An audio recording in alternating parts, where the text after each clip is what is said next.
မေပြောလို့ပြောမယ်ဆိုလို့ရှိရင်လမ်းဘေးရတောင်စားတောင်နင့်ထက်တန်တဲ့ fashion အားလုံးပဲမင်္ဂလာပါဒါလေးကတော့ကျွန်တော်သမီးလေးတောင်ညွန်းရေတံခွန်ကိုသွားတဲ့ဘလော်လေးပဲဖြစ်ပါတယ်ကဲစမ်းရငယ်တောင်တက်မိုင်းကြောက်ကောလာလာရစီတနာ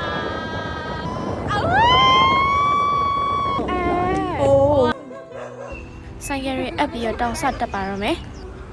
ချောင်းလေးဖြတ်လိုက်ကြောက်တုံးလေးကိုတက်လိုက်ထီကညိုပင်ထီကညိုဟုတ်တယ်မလား对不是是တော်ပန်လေးများရဲ့လမ်းတစ်လျှောက်မှာရေလေးရစိတ်ကလေးကိုကြည့်လို့ရမ်းလိုက်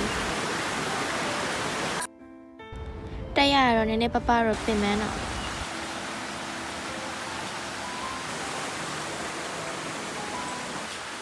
ချောင်းကလေးတောက်လျှောက်တိုင်းတက်သွားရတာပေါ့နော်ချောင်းကိုခုလိုဖြတ်လိုက်ဒီလိုဖြတ်လိုက်နေနောက်ဆုံးတော့ရောက်ပါပြီဒါကတော့ရေဒီကွန်ရဲ့အောက်ထပ်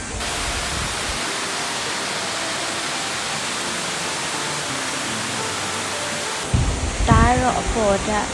ရေကန်အကြီးကြီးရှိ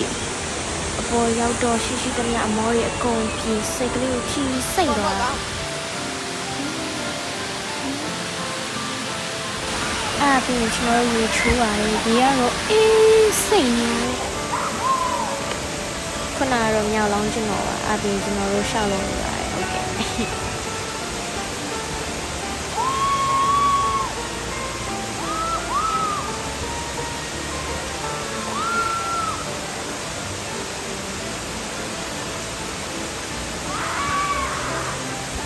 နေလို့ကောင်းလို့ကျွန်တော်အယူလို့မို့ရှောက်အောနေရပါဘောရေကန်နှက်တဲ့နေရာကိုတိမ်နေနေရာကိုရှိပါတယ်အဲကြောင့်ရေမကူးတိုင်ရင်ရေမချိုးပါနဲ့ရေစီးလေးတော်တော်လေးတန့်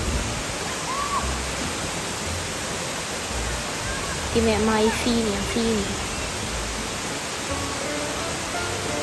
ကျွန်တော်ညီမ3ယောက်ရေတူတူကစားပါတယ်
ဒီချိုးလို့ပြီးပါပြီ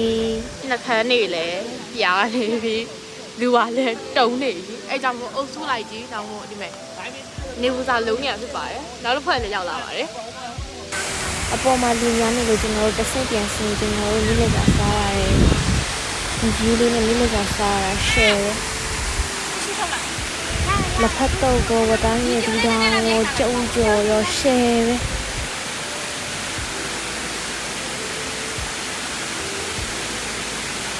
အိမ်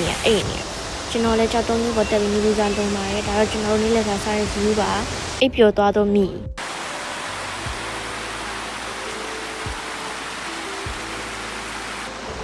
ပြီးတော့ဆက်ပြီးဆွဲပါတယ်စပြီးတော့ပြန်နေပါပြီလမ်းပြကြီးတီးခူးနေကျွန်တော်ဖက်နဲ့ချင်းနေဒါပြန်ရောက်ပြီပဲဖြစ်ပါတယ်ဒါကတော့ကျွန်တော်ရဲ့ဖက်နဲ့ကလေးတွေရဲ့ချင်းလေးပေါ့နော်ဒါကတော့ကျွန်တော်ရဲ့ fashion ပြန်ရောက်လာတဲ့ fashion လေးပေါ့နော်အမေပြောလို့ပြောမယ်ဆိုလို့ရှိရင်လမ်းဘေးရတောင်စားတောင်နင့်ထက်တန်တဲ့ fashion လေးပဲဖြစ်ပါတယ်ကိုမိုက်ကိုသိမ်းသွားကြပါနော်